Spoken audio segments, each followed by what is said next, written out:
Hello guys, this is Jitendra sir. आप सभी का स्वागत है आपका अपने YouTube channel Jitendra data specialist में। तो गाइस, आज मैं पढ़ाने वाला हूँ क्लास 11th के फिजिक्स सब्जेक्ट का, क्योंकि आप लोग जान ही चुके हैं कि सारा पैटर्न जो है आपका चेंज हो चुका है। पहले लिखने के लिए कहा जाता था, लेकिन अब जो है सारी क्वेश्चन जो है वो ऑब्जेक्टिव में पूछा जाता है। तो चलिए आज पहला मॉडल सेट सॉल्व करवाने वाला हूँ, तो इसको ध्यानपूर्वक देखिए एवं समझने की कोशिश कीजिएगा, ठीक है। तो वीडियो को स्टार्ट करने से पहले वीडियो को लाइक एवं सब्सक्राइब कर लीजिए, ताकि पल पल की अपडेट जो है आपको मिलते रहेगी। और अगर नए हैं तो जरूर सब्सक्राइब कर लीजिएगा, ताकि इस प्रकार का जो भी वीडियो मैं अपलोड करूंगा उसका नोटिफिकेशन आपके मोबाइल पर तुरंत पहुंच जाए। तो चलिए वीडियो को स्टार्ट करते हैं।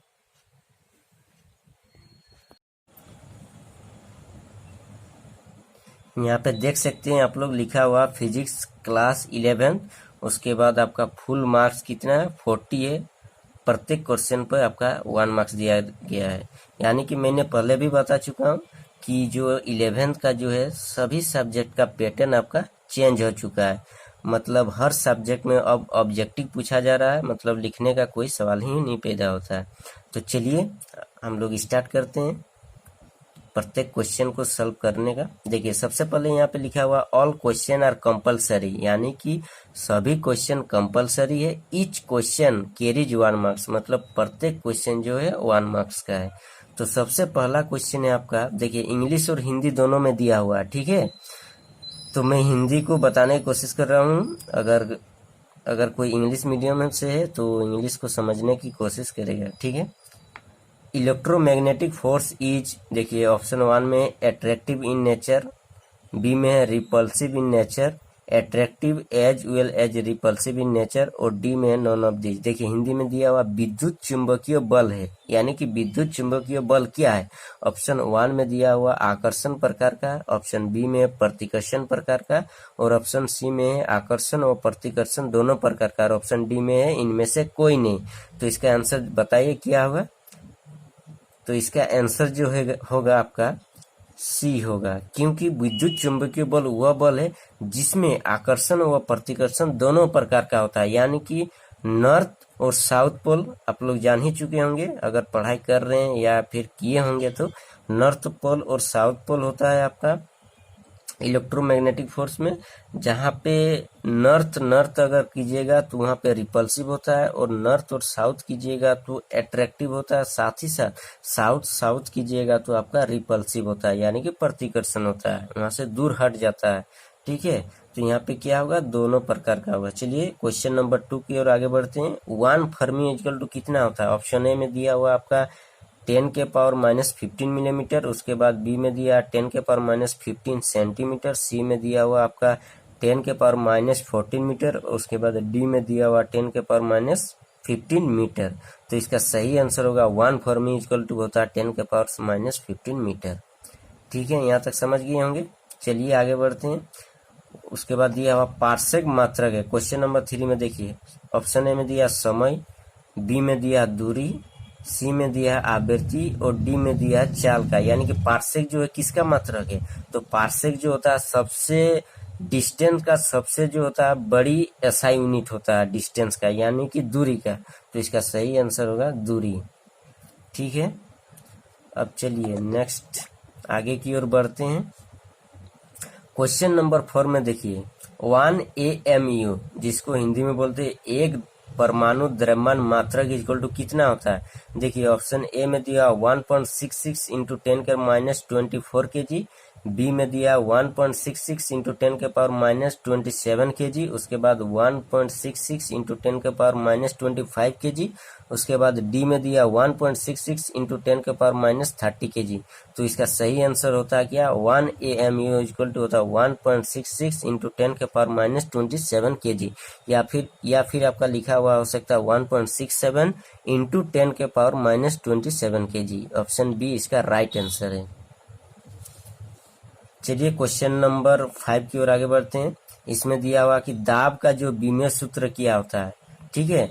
तो दाब का जो बीमीय सूत्र देखिए ml के पावर -1, t के पावर -2, ml t के पावर -2, ml के पावर -2t, उसके बाद m के पावर -1, l के पावर -1, फिर t के पावर -2। तो इसका सही ऑप्शन क्या होगा, राइट आंसर क्या होगा। तो इसका राइट आंसर ऑप्शन ए है, ठीक है। चलिए अब नेक्स्ट क्वेश्चन की ओर आगे बढ़ते हैं। देखिए क्वेश्चन नंबर 6 में क्या दिया हुआ कि यदि एक व्यक्ति 10 मीटर उत्तर की ओर तथा 20 मीटर पूर्व की ओर जाता है तब उसका विस्थापन होता है। यानी कि देखिए इस क्वेश्चन को समझने की कोशिश कीजिएगा, ठीक है। एक व्यक्ति जो है उत्तर की ओर कितना जाता है, देखिए उत्तर की ओर है आपका 10 मीटर, ठीक है, 10 मीटर, और आपका है 20 मीटर जो है आपका पूर्व की ओर जाता है। पूर्व की ओर मतलब इधर है, इधर ईस्ट होता है, इधर नॉर्थ होता है, इधर साउथ होता है, इधर वेस्ट होता है, ठीक है।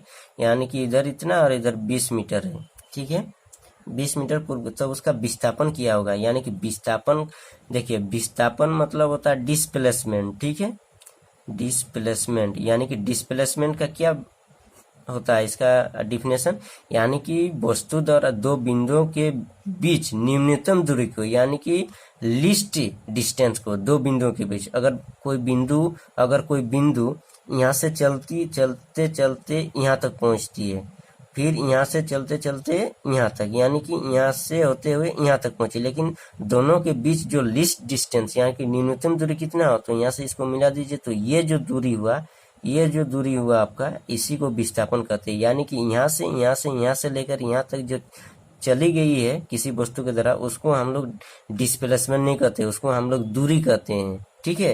यहाँ से यहाँ तक चाल कहते हैं, ठीक है, लेकिन इसको हम लोग डिस्प्लेसमेंट कहते हैं, यानी कि न्यूनतम दूरी। अगर यही वस्तु यहाँ से चलते चलते फिर यहाँ से चलते चलते अगर यहीं पर पहुंच जाती है तो फिर इसका डिस्प्लेसमेंट क्या होगा, जीरो हो गया, क्योंकि यहीं से चली और फिर यहीं पर आके पहुंच गई, तो इसका डिस्प्लेसमेंट क्या हो जाएगा, जीरो हो जाएगा, ठीक है। तो उसी प्रकार यहाँ अगर कोई वस्तु यहाँ पे है, ठीक है, क्या बोल रहा है, अगर 10 मीटर उत्तर तथा 20 मीटर पूर्व की ओर जाता तब उसका विस्थापन क्या होता है।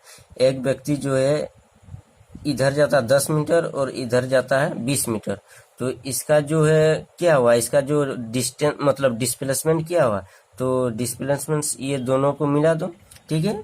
अगर ये दोनों को आप लोग मिला दीजिएगा तो क्या हो जाएगा। अब देखिए यहाँ 10 मीटर है, यहाँ 20 मीटर है, तो आप लोग जानते हैं पाइथागोरस फॉर्मूला से होता है, इसका वैल्यू होता है √10 का होल स्क्वायर प्लस 20 का होल स्क्वायर। अब देखिए 10 का कितना हो गया 100 और 20 का कितना हो जाएगा आपका 400, ठीक है। दोनों को कर दीजिएगा, कितना हो गया 500, 500 √100। अब देखिए क्वेश्चन पे चलते हैं। क्वेश्चन नंबर कितना था आपका 6 था। अब देखिए √100 इतना का आपका वैल्यू कितना होता है, यहाँ पे क्वेश्चन नंबर में देखिए।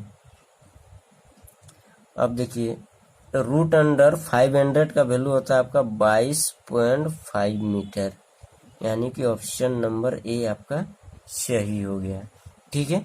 चलिए नेक्स्ट क्वेश्चन की ओर आगे बढ़ते हैं। अब चलिए क्वेश्चन नंबर 7 को बनाते हैं। देखिए क्वेश्चन नंबर 7 में क्या गया, 40 मीटर की त्रिज्या वाले एक वृत्तीय मार्ग पर एक साइकिल चालक आधे चक्कर को 40 सेकंड में पूरा करता है, इसका औसत वेग क्या होगा। यानी कि देखिए इस क्वेश्चन को किस प्रकार बनाते हैं, ठीक है। इसमें बोल रहा है कि 7 नंबर आपका दिया हुआ 40 मीटर की त्रिज्या वाले एक वृत्तीय मार्ग पर एक साइकिल चालक आधे चक्कर लगाता है, ठीक है।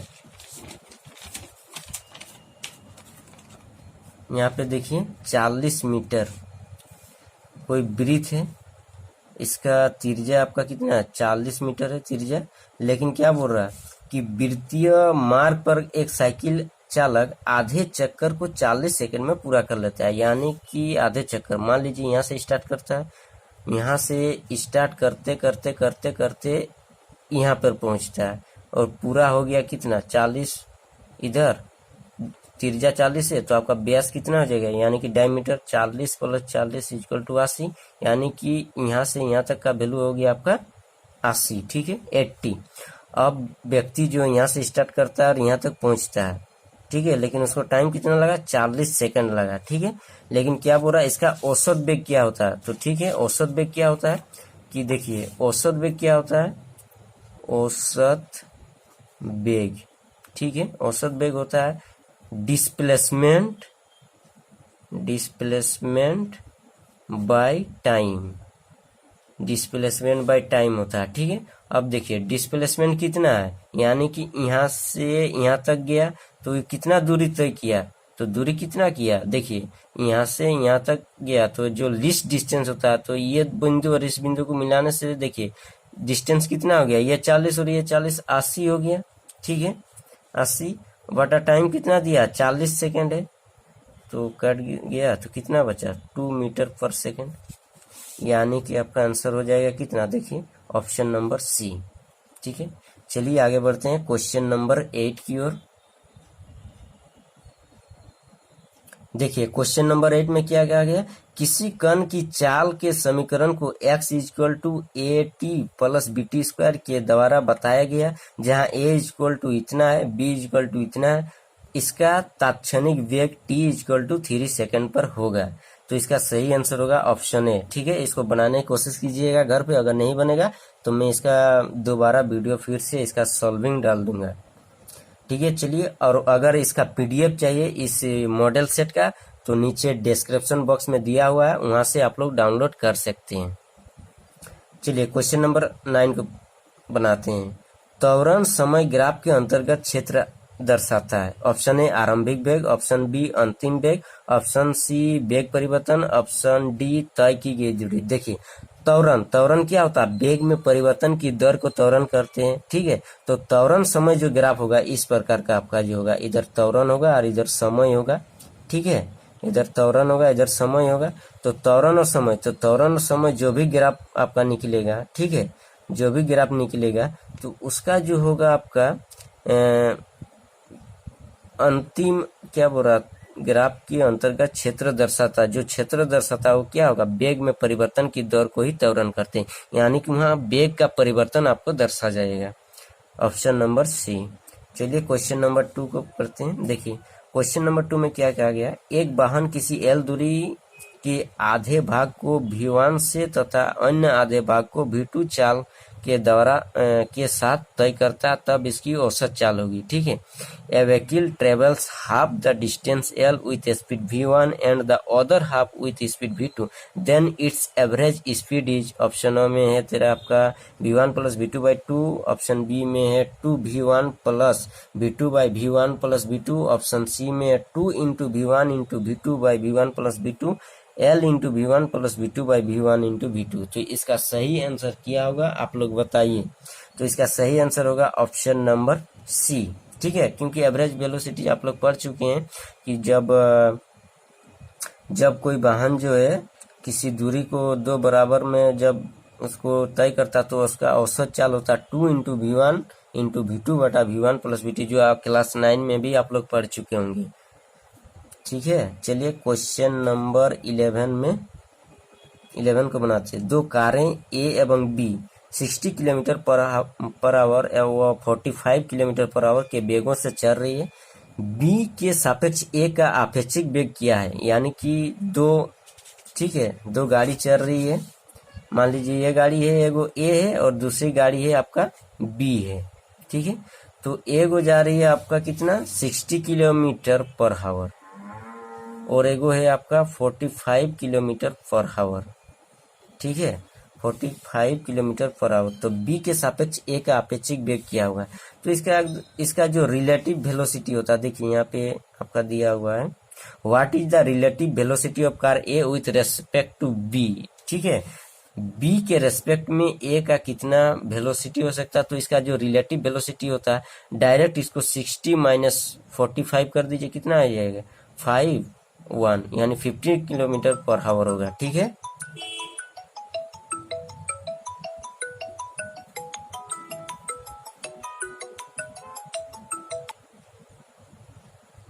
ठीक है, यहाँ तक तो समझ गए होंगे कि 15 किलोमीटर पर आवर होगा। चलिए नेक्स्ट क्वेश्चन की ओर आगे बढ़ते हैं। 15 किलोमीटर, ऑप्शन ए आपका सही आंसर होगा। देखिए which of the following is not a property of a null vector. ठीक है, नल वेक्टर का मतलब होता है शून्य, जो वेक्टर होता है सदिश होता है, तो इसमें ऑप्शन कौन सा होगा, तो ऑप्शन नंबर सी होगा। चलिए क्वेश्चन नंबर 13 को बनाते हैं। क्वेश्चन नंबर 13 में कहा if vector A is a vector of magnitude 5 unit due east. ठीक है, what is the magnitude and direction of a vector minus A. ठीक है, यानी क्या कह रहा है कि यदि पूर्व की ओर सदिश वेक्टर ए का परिणाम 5 है तो माइनस ए की दिशा में उसका सदिश परिणाम क्या होगा। ठीक है, तो इसका एकदम सिंपल है। अगर कोई वेक्टर ए है तो इसका ईस्ट की ओर, ठीक है, ईस्ट की ओर 5 यूनिट दिया हुआ है। ठीक है, ईस्ट की ओर कितना 5 यूनिट दिया, तो इसका माइनस ए जो होगा माइनस में तो 5 होगा। ठीक है, साथ ही साथ जो ईस्ट है उसका उल्टा क्या हो जाएगा, वेस्ट हो जाएगा। तो इसका सही आंसर क्या होगा, देखिए ऑप्शन नंबर 5 में दिया 5 इकाई पश्चिम की ओर। ऑप्शन डी इसका सही आंसर होगा। इस क्वेश्चन को याद कर लीजिएगा, बहुत इंपॉर्टेंट है।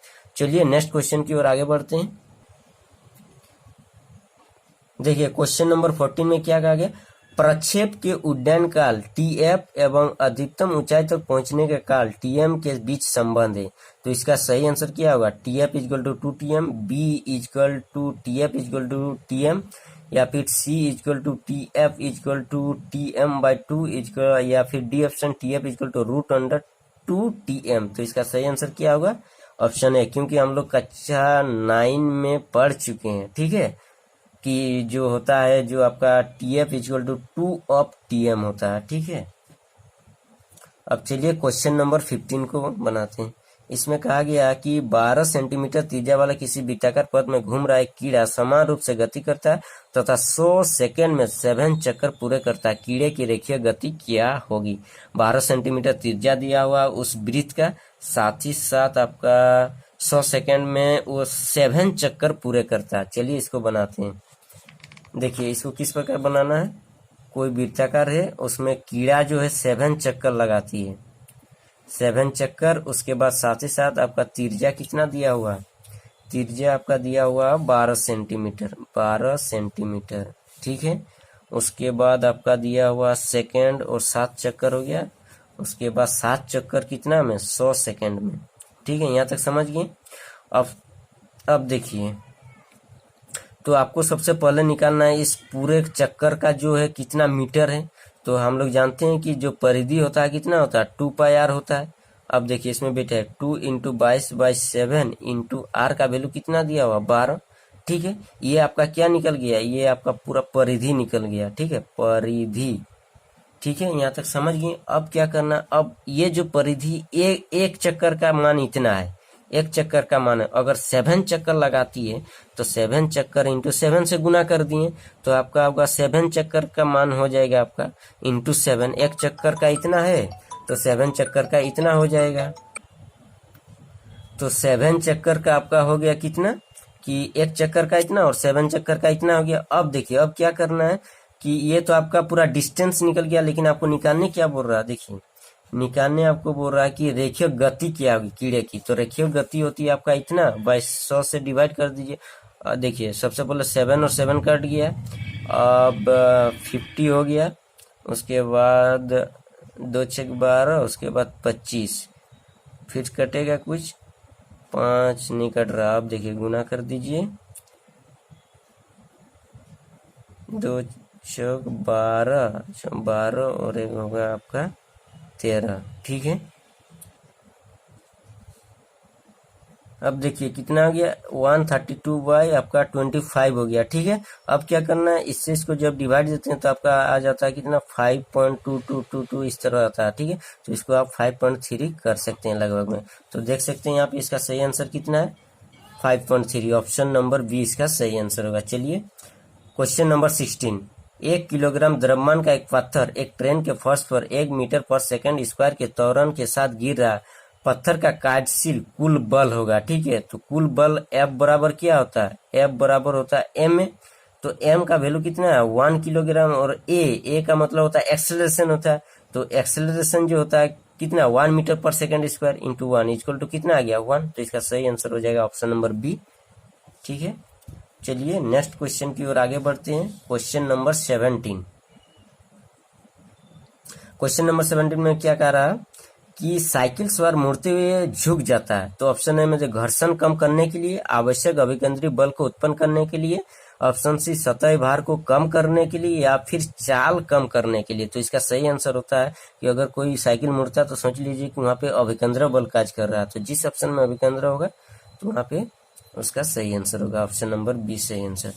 क्वेश्चन नंबर 18, किसी मेज पर एक पुस्तक रखी हुई, मेज पर पुस्तक की क्रिया एवं पुस्तक पर मेज की प्रतिक्रिया के बीच का जो कोण होगा वो आपका होगा 0 डिग्री, 45 डिग्री, 90 डिग्री या फिर 180 डिग्री।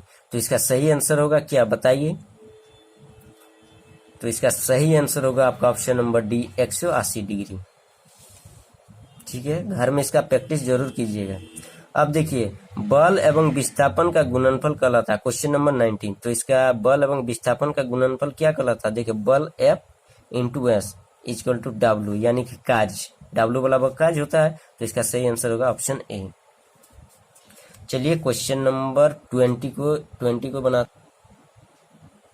देखिए 20 में क्या कहा गया, एक लड़का 20 सेकंड में 1 मीटर ऊंचाई तक 1 किलोग्राम के एक द्रव्यमान को उठाता है। ठीक है, एक लड़का जो है 20 सेकंड में 1 मीटर ऊंचाई तक किसी सामान जो है 1 किलोग्राम के उस द्रव्यमान को उठाता है, तो लड़के की शक्ति क्या होगी। तो इस क्वेश्चन को बनाइएगा। ठीक है, ये पावर चैप्टर से दिया हुआ है, यानी शक्ति से। तो इसका आंसर होगा, अब आप जो फॉर्मूला में पुट कर दीजिएगा। अगर नहीं बनता तो मैं नेक्स्ट वीडियो में जरूर बताऊंगा। Option number D. ठीक है, देखिए क्वेश्चन नंबर 21 में क्या कहा है कि एम द्रव्यमान की एक गेंद भी चाल से किसी दीवार से टकराती है तथा समान चाल से समान रेखा से वापस लौटती है। यदि दीवार के द्रव्यमान को अनंत माना गया है, तब दीवार पर गेंद के द्वारा किया गया कार्य होगा, यानी कि उसके द्वारा किया गया कार्य क्या होगा।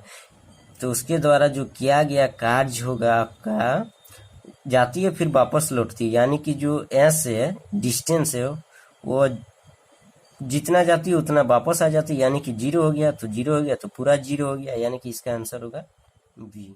ठीक है।